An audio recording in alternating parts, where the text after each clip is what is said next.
copy of Final Fantasy X wound up lost. It was then I realized the worst. One of my friends was stealing from me.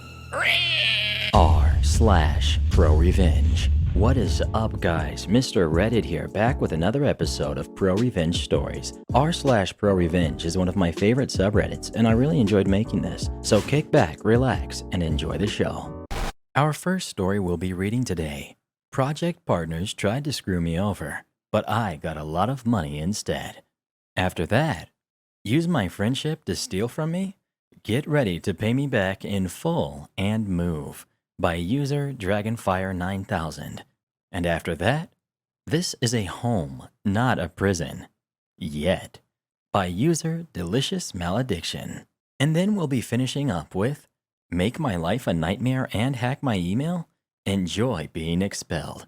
By user Draco Foxgal. And by the way, Draco Foxgal actually posted this story to our new subreddit, r/Mr. Reddit. Thank you to everybody who's posting your stories on here. I cannot wait to read more of them in videos coming up. And welcome to our newest members of the Re-Army, Poison Saber, Stephanie, and Shadow. And if you're new, join the Re-Army by subscribing for new stories from Reddit every single day. Project partners tried to screw me over, but I got a lot of money instead. Hey Reddit, this is the only revenge story I have, and the best thing is I laid the groundwork in advance. It's a bit long, perhaps, and written on mobile, but it makes me happy every time I think of it. A couple of years ago, when I was 18, I got my degree in game development. It's a 4-year track, with the last year being 4 months internship and 4 months to work on a test of skill. This is a project that you can think up yourself to prove that you're capable in game development. I had my internship at a very small game studio, which was just 2 women. Let's call them B and C. They both specialized in 3D model making and 2D art, textures, graphics, that sort of stuff. Neither of them was a programmer, so they got interns to program stuff for them. I was kind of disappointed, as I had no experienced programmer to learn from or to guide me. But this was my only option, since I started looking for an internship too late. B and C were kind of abusive and condescending in their language use. I didn't stand up for myself much. I was always a fat nerd and had no self-confidence coming out of high school or college. What was cool is that they were located in an incubator, which is like a large office building that rents desks for €50 a month instead of floors. Great for startups and single-person companies. As a cherry on top, it was also an incubator that specialized in game companies, so lots of contacts and opportunities to meet people in the industry. I had fun there, at first. They already started on a project, and I asked them what system they wanted me to make, like inventory, menus, or gameplay elements. They had an idea of what they wanted. It was a game for kids that used augmented reality. AR is quite difficult to make, and they didn't want to use APIs from companies that had already made the AR system because that would cost too much money. So for 3 out of the 4 months, I was there to build my own AR system. It was really tough, and I had no help, other than Stack Overflow, because the other developers there had their own stuff to work on. The best way to learn programming is to be good with Google and just jump in the deep end and figure it all out. After, I finished the AR system that worked with 2D image recognition, perfect for what they wanted. But it turned out they didn't have a game design document, which is a plan of sorts of the stuff you want in your game. They also didn't have a to-do wall or anything, so I spent my last month making inventory systems and stuff that was always not the way they wanted after all. They just said we need an inventory system, but didn't know what it all had to do. So basically, my time was wasted there. Skip 4 to 5 months.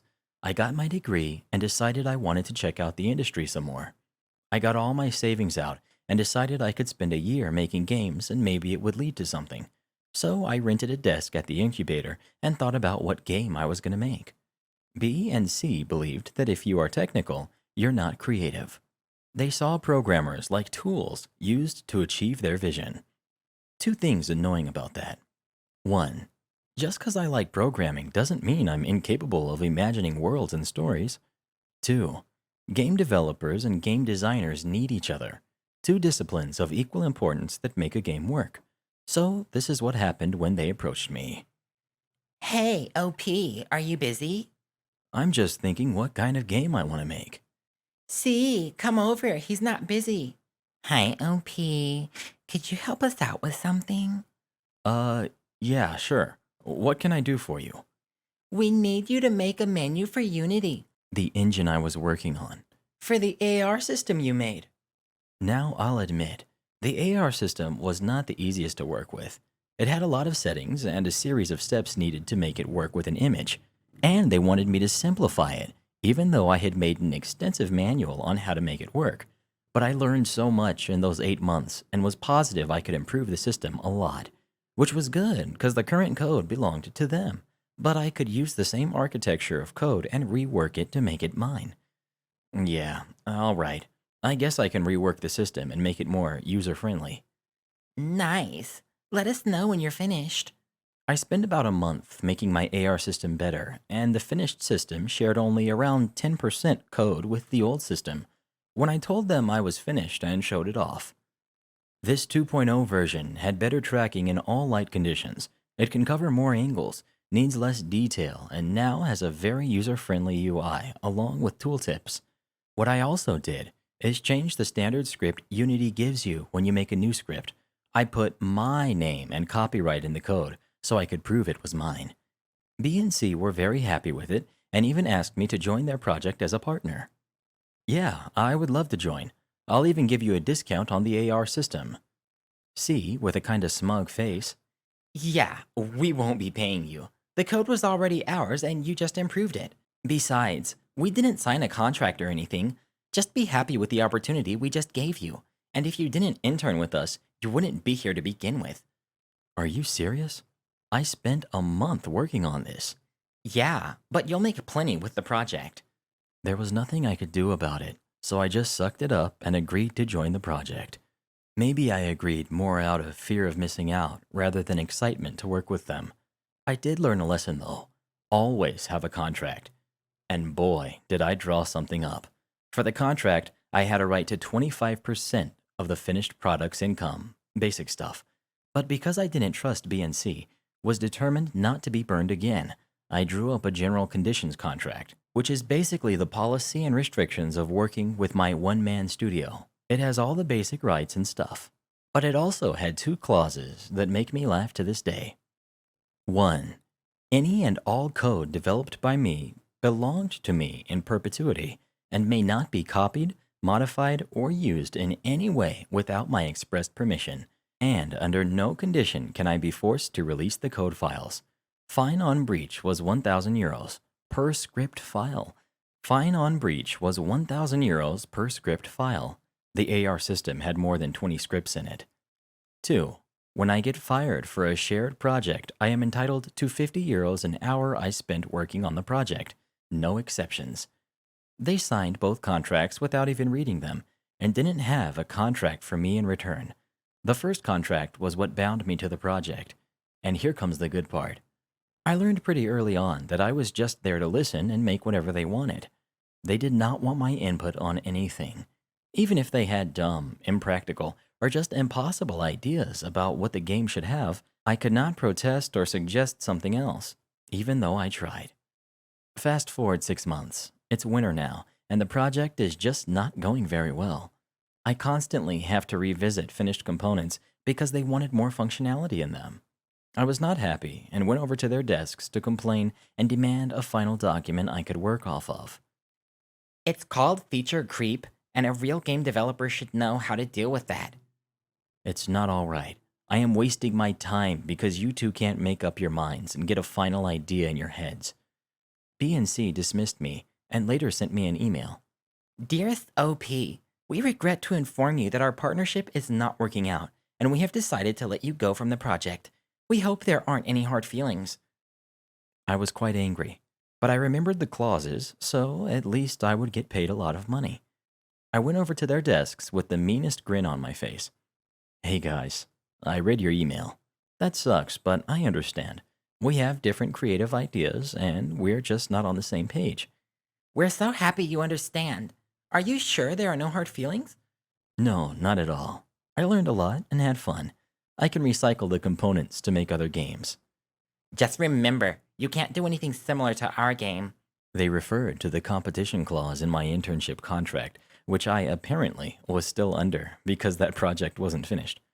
Oh, yeah, no worries. I got something else in mind. After which I returned to my desk and sent them an invoice of 26 weeks, 40 hours a week, worth €50 an hour on the project with my log to back it up. The cost? €52,000, around 60,000 US dollars at the time. They freaked out. They had nowhere near this kind of money, as they were both working second jobs and were both saving up, wanting to start a family with their boyfriends. There is no way we're paying this much. We understand some compensation is warranted, but this is too much. I lost 6 months of income on this project, and you signed these terms. I had a copy of the general conditions and pointed the clause out to them. But fine, I'll take it to court and we'll see what the judge has to say. The court proceedings took around 8 months. I had decided in the meantime that owning a one-man game studio was really hard and decided to go to university to get a degree in IT and do game development on the side. But that's another story. The judge had decided I was in the right, thanks to my logs and copyright lines in the code, but also asking for too much as it would utterly bankrupt BNC. So I would get €20,000 and be reimbursed for legal costs, totaling around $35,000. For BNC, it was a massive blow. B had to sell her car to get the money and couldn't get a mortgage for the house she wanted to buy. They also had to use home offices, as the others working at the incubator wouldn't even talk with them anymore, since I made sure everyone there knew what happened, how they tried to screw me over. I also told the entire story to my old teachers, and no interns will be coming to them from my old college. The last I heard from them was a year or so later, asking me for the code I made for the project. A drive crapped out and they didn't have backups. This shows their level of professionalism. I laughed over the phone and pointed them to the 1 clause of the general conditions. You can't claim the code. It's in the general conditions. You can't even be working with anything I made because you don't have my permission to use my code. If you did, you owe me another €20,000. Tell you what though, I'll sell it to you. Well, how much do you want? 52,000. A silence on the other side of the phone. Click. As of now, their studio is out of business and I am to graduate next year with no study debt at all. I lost weight and have a lot more self-confidence. This story makes me feel powerful and good about myself. I stood up and it got rewarded. Don't mess with the fat programming nerd. Next up we've got, use my friendship to steal from me? Get ready to pay me back in full and more. Okay, so this is going to be a long way back, but I was encouraged to put this up. Back in my years at high school, PS1 and PS2 era, I lived with my grandmother because it was closer to my school than my mother's, who at the time was self-employed and now is a successful SEO developer. I was not popular in school, but had a closely knit group of friends on my home street. Myself included was 10 kids on our street, 6 of which were pairs of siblings across 7 houses. We all played games, we all completed games, but the amount of games we could get was different. Being the kid with the most, I offered that if anyone wanted to go on a game at my house, I would let them. Now, I have OCD, among other things, thanks to a mental disorder. That meant I used Excel to record what games I owned and if they were bought brand new, the price they were bought at, and I had dealt with people misusing my friendship in school, not high school, to steal from me and my grandma coming in to save the day. But my main hobby is games. So when I started going to high school, I started pin marking the inside of game covers. The white side of the cover no one sees doesn't affect resale value. I would also jot the mark down in a notebook with a reference to the game name, again if it was new, pre-owned, or if I had traded it in. I would on occasion lend a game with the express direction that if you borrow it for more than 2 weeks, I would hound you for it back. People rarely borrowed from me, since what they wanted to go on, they could do so at my house. Around the age of 14, games started going missing. Losing one was not new to me, but the frequency of games that went missing had increased. So I set a test.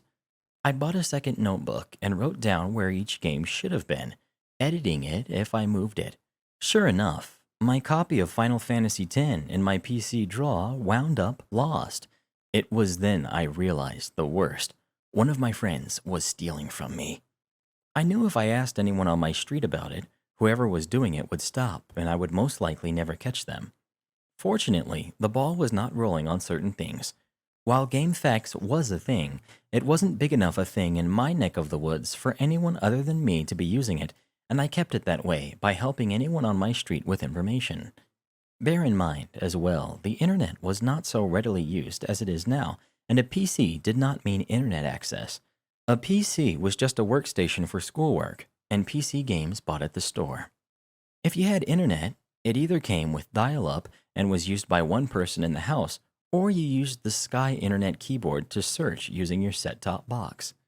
Secondly, and more importantly, it was a 15-minute ride to town and a 2-hour drive to the nearest city. The difference? Town did not have a game station. The two places that sold and traded games in town had one policy. The game must come with a box, the disc and the manual. I spent an hour removing every manual I had from the games and storing them in a box under the bottom shelf of my set of drawers. If someone was stealing from me, they wouldn't be profiting off me anymore. I would glean information from outside sources. The 3 sets of siblings on my street were innocent. Group 1, I will refer to as sisters. Their mother came and helped myself and my grandma clean my great-grandmother's house on Saturdays. I would ask about what they're playing on. If a game that went missing came up, I would ask, "Oh, when did they start on that?" for 2 reasons. 1, their mother was kind and I didn't want to upset her. 2, to avoid showing suspicion. However, it was responded with, "I bought it for them." Or, "They bought it when we were in town." So, innocent.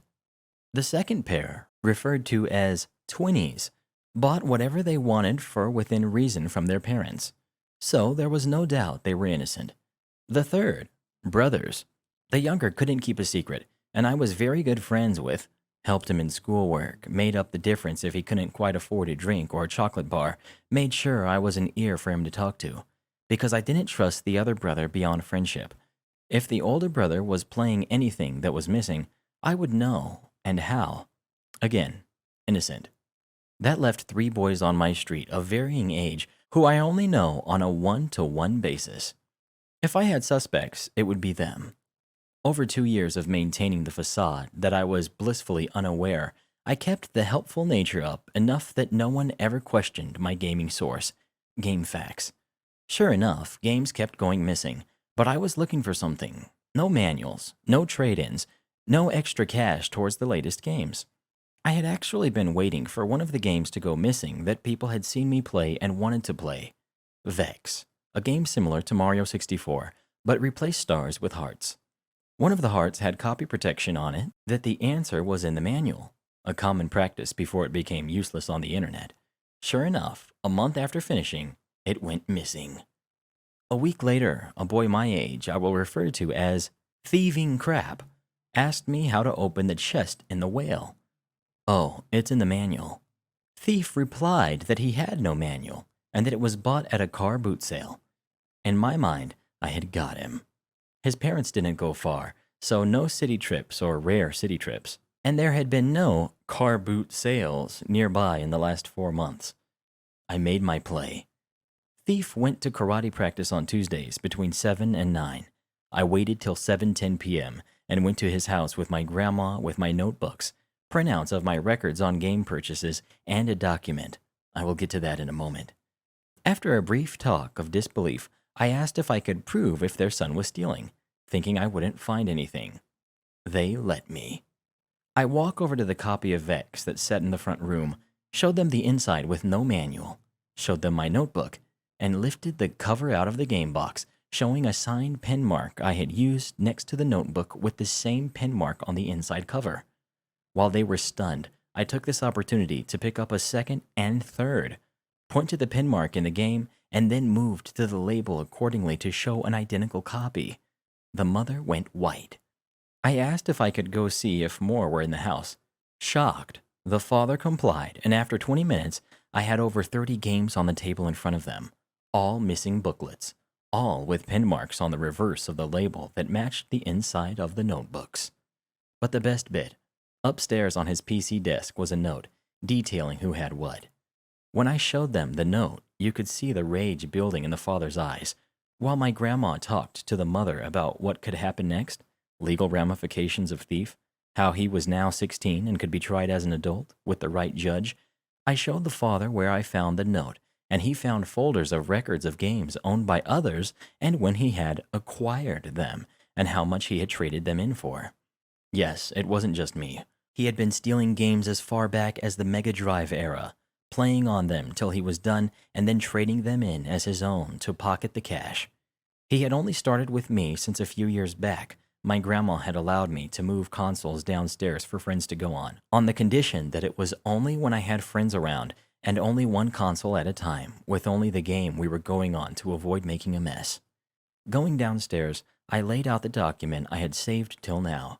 It was a document that myself, my grandmother, and my mother had laid out, detailed that I would not take the evidence I had to the police on the condition that every game wrongfully taken was returned to me or the original owner.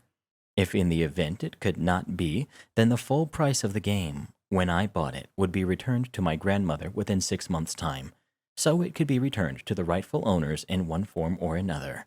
I had to thank my mother here for the thought of wording it so that in the event I wasn't the only victim, all would have justice. So, thanks, Mom. Both parents signed it. I signed it, and my grandma signed it, and the four of us waited at that time. We talked over how we could handle this, agreeing that I would take the folders home and do the research on the retail price on any missing game. When Thief returned, the look on his face was priceless as he stared at the folders and piles of games. In the time, I had called my granddad to help us carry the games and notes down the street back home. Before leaving, we informed Thief what would happen, much to his dismay. His house is 4 doors down and across the small one-exit street, as the other end is a garden and a modern train line, 2000s, that runs through the town. From 9 till 10, I could hear the father yelling at Thief, even when the 9:15 train went past, while I was going through the records of my PC, scanning them on a very basic scanner by today's standards. It felt great, and I found it soothing as I combed through. That weekend, I printed off several copies of the agreement and documents listing what had been stolen from each of my friends or a pair of siblings, how much they were worth, and when to expect the money. I returned the folders and gave the parents a copy of the agreement with a value of how much he had stolen from all parties and could not return. They told me they would pay, and it would come out of Thief's savings and allowance for the next 4 years. Both me and him were 16 at the time. He would be in his first year of university before he paid his parents back. Unsurprisingly, the karate trips stopped. Once they had closed the door, I pulled several envelopes out of my bag and made the rounds of my streets. Every kid got one of these envelopes that held the information relevant to them and a copy of the agreement. To my surprise, it took 2 weeks for every penny to be given to my grandma. Using the records, I gave each of my friends exactly what they were owed in an envelope to avoid prying eyes. Once that was done, I waited till the following Monday and handed a copy of the agreement to my school. Like most schools, mine had a system so that duties would be delegated to the most trustworthy, well-behaved of the students that both me and Thief were on. Thief was removed from that list, and the staff knew he was a thief. On my street, he was removed from the circle of friends. We wouldn't talk to him. He wasn't welcome at street events. Most certainly not any trips. In school, he was not allowed on the remaining few school trips because his father wouldn't sign permission slips. After that, I didn't change. Sure, we were one friend down, but none of my games went missing again. At 18, I moved because of college to my mom's, but I had only used up the money returned to me by then on a 360. My mom keeps a framed copy of the signed agreement in the office, and I keep the original framed in my office to this day to remind me. Unsurprisingly, after finishing high school, he and his parents moved away, as it was quite clear that the kids and parents alike wanted nothing to do with him. Next up, we've got, this is a home, not a prison. Yet. Greetings all.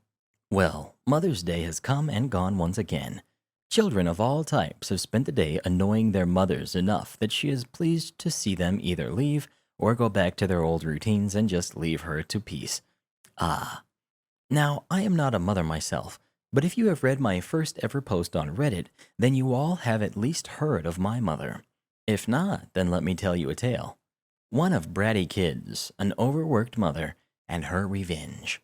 Sit back, relax, because my mother can break your back. This is entirely true. She's a chiropractor. She actually learned how to break someone's neck and how to know the signs just in case she ever comes close to actually doing it. Which, okay, well, scary. But she learned it in a university study on cadavers, so all good. Let's take a look back, way back, to the time of the first stirrings of the Y2K bug, where people believed the world was going to end because the computers were going to hit 00 when the year 2000 came around. It was almost the summer of 1999.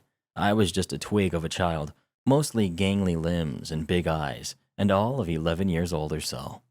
Our cast for this tale is A, my eldest step-sibling; N, the catalyst of the tale; me, the Bambi-looking gullible kid who should have just known better; Lou, my stepbrother, my age, and he should have known better too; and K, younger sister by 2 years; and L, youngest, the baby of the family. Now, my mother remarried a man we shall call RJ when I was about 8 years old. Due to the whole soap incident, he delegated all forms of discipline to her when it came to punishing us on a whole.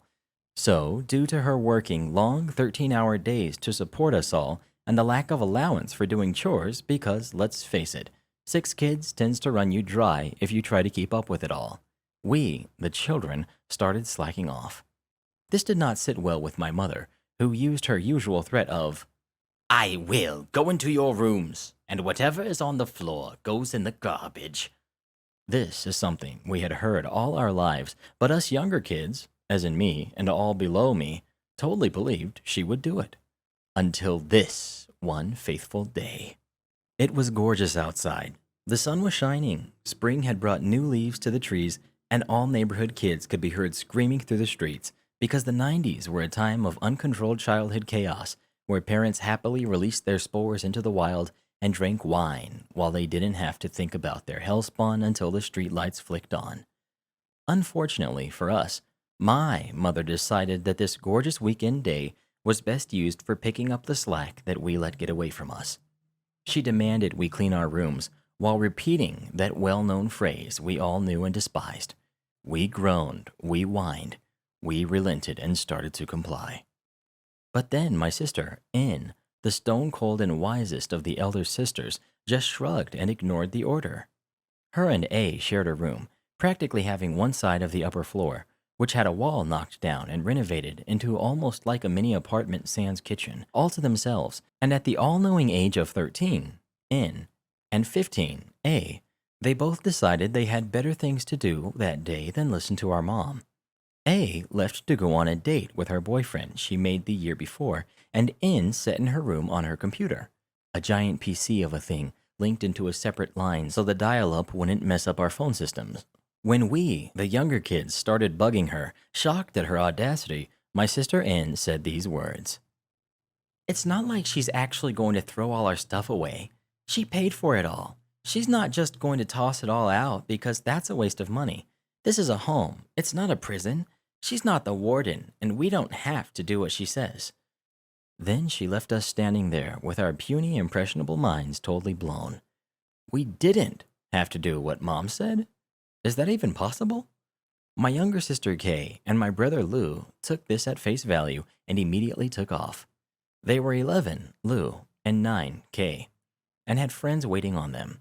They didn't have time to waste cleaning their rooms on an empty thread.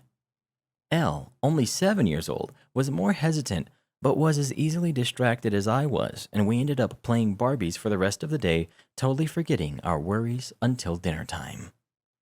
Silence. Dinner was quiet, awkward. Mom was upset the house did not get cleaned, and RG was ready to lay his hammer down at my mother's command. The interrogation went as expected, and Kay, our more, expressive sister, who had a bit of a Raph from the Ninja Turtles type personality, blew up, figuratively, at my mother. "This is a home, Mom, not a prison, and it's my room." With this, dinner was concluded. Kay stormed off.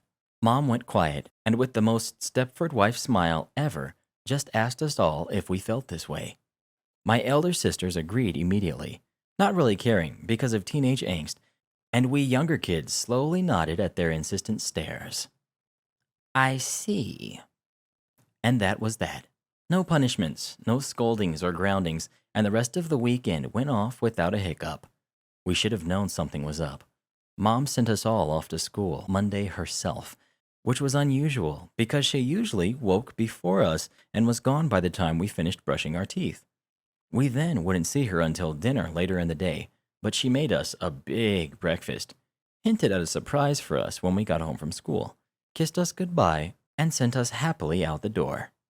Now, I am sure you are all thinking that I should get on with it. What was the revenge and how does it fit into Pro? Well, I'll tell you. Mom's revenge. While we were at school, Mom, RG, and some of his friends came in and got rid of everything that would be enjoyable to a child. The basement was emptied and cleaned. All computers, video games, Game Boys, CD players, rodeos, and TVs were taken. Dressers and closets were emptied. Toys upon toys were tossed. Colorful blankets and sheets removed from beds. Decorations, pencils and coloring tools, papers and scissors, glue, basically any and all craft supplies, gone. When we returned home, Archie was in his military uniform and accosted us as we came in through the front door, pinned us to the wall, and frisked each of us. Backpacks, candy, everything we had on us was taken. My mother then handed us some gray pajamas and ordered us to march into the bathroom to change. Terrified, we complied. The living room seemed so bare. The piano and recorder was gone, along with the TV. The puzzles and games usually kept in the room gone from the shelves. The bathroom was no better. Bare of except head and shoulders, and a bar of soap on a string for some reason. It smelled strongly of bleach.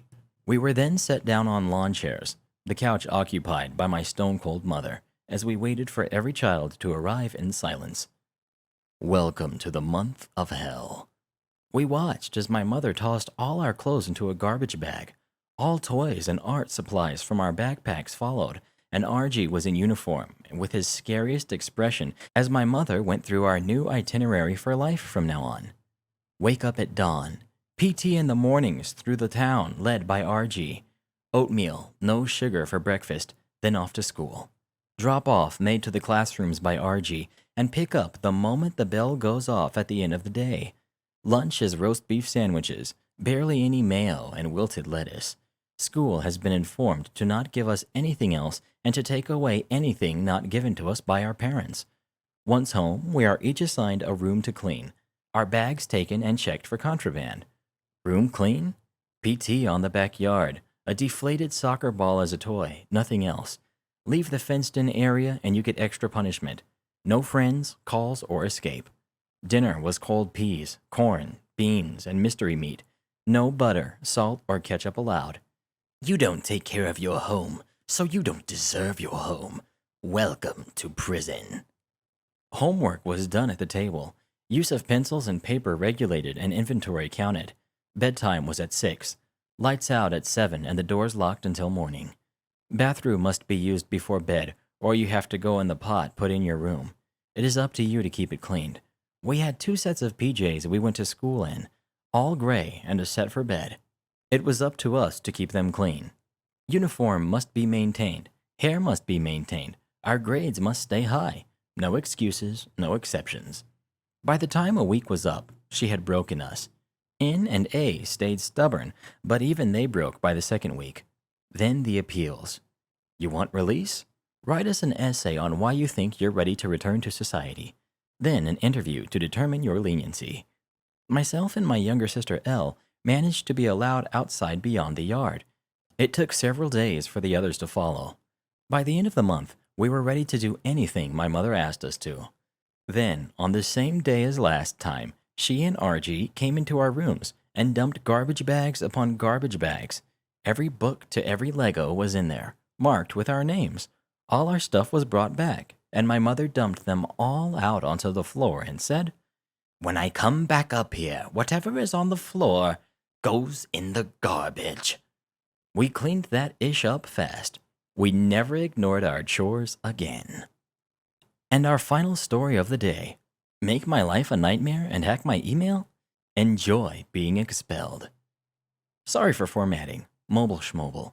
English is my first language, but I apologize for any mistakes. I'm not sure if this belongs here or on r/petty revenge, as her getting expelled didn't affect her in the long run. More on that later. I'm cross-posting this from another subreddit. Background. I had to move to Sweden a few years back due to my parents' job. When they went to look for schools, they found an international school that seemed relatively normal and enrolled me and my brother in it. I finished third grade and left right after sixth. This is one of the many tales that I remember from those 3 years. I have more that I may post at a later date if anyone's interested. It just feels good that there's a place I can vent about my experiences. The cast. Me, the craft-obsessed kid who lives on yarn, anime, and EDM. Entitled Kid, the bully, skinny Indian girl with a bad attitude. Nice Kid. We became friends after a little while. She was a lovely girl and I do miss her sometimes. We've got the teacher, the principal, and Dad, the most awesome dad in the universe. Story. It was spring in my 4th grade year and I had a rough start. Entitled Kid and her friends had began picking on me, since at the time I was an easy target that they could pin the blame on. Things escalated from kicking me in the back for several months to hiding my stuff from my cubby and even destroying my personal belongings. These could all be separate stories in the future. I went to the teacher several times, but she did nothing. She was the kind of teacher who taught class with documentaries. There was little to no class discussion. One day I came home to my parents, glaring me down with their laptop open to an extremely hateful email sent to everyone, even Nice Kid, sent out of my school email account. My parents had a giant discussion with me, but it was soon clear that I wasn't the one who sent the email, as it had been sent around 22:45 or 10:45 p.m. the previous night, and even though I had my phone next to my bed, Dad knew that I wouldn't have been able to send it as I had been fast asleep by that time. Dad took the evidence to the principal, but he brushed him off and told him that their IT would look into it. Now, I better mention that my dad hails from a place that had a lot of political unrest in the 90s. There still is resentment between the countries, which shaped him as a person. This person will take care of it attitude would not suffice to him. He's pretty good at arguing. With a lot of pressure from my parents, Principal caved in and got the IP address of the device that sent the email. It was Entitled Kids. I confronted her, and she admitted it was her. I was livid and wanted to punch her right there in the face, but given my reputation as a troublemaker and easy target, I had to hold myself back. She explained that most of the class, Nice Kid was not involved, had pitched in to gain my trust and find out my password. It was pretty weak at the time. Then she used it to gain access to my email and send the email. By the time she was expelled, she was leaving for another school anyway, but I still hope that it got on her school records. I'm much better now since I'm back in the USA. School here is much, much better than that school. Entitled Kid, if you're reading this, I have questions. Are you truly happy about the pain you inflicted for years upon me? Do you even remember me? To anyone who is reading this, thank you. This has been weighing on my chest for 5 years now, and I needed a place to let it go. Thank you for reading once again, and I hope you have a wonderful day. I'll be willing to answer most questions if anyone asks. Mr. Reddit, I've been looking for you. Hey Karen, what's up? What's this stupid website I saw you on? You mean my Fiverr? Yes, so pathetic. What do you even do on there? Fiverr's cool. It's a place where you can do things for people and make a few bucks along the way. I offer voiceover on mine. What kind of voiceover? Any kind. Matter of fact, I've been told I do a mean Karen. How dare you! Link is pinned in the comments. And congratulations to today's Generals of the Re, Lazy Pastel Bunny, Joel Sargent, and Loki Wolfgirl. That's all for now, but don't be blue. I'll be back soon with more stories for you. Remember to listen to Mr. Reddit every night, so your dreams will be wonderful like you are and bright.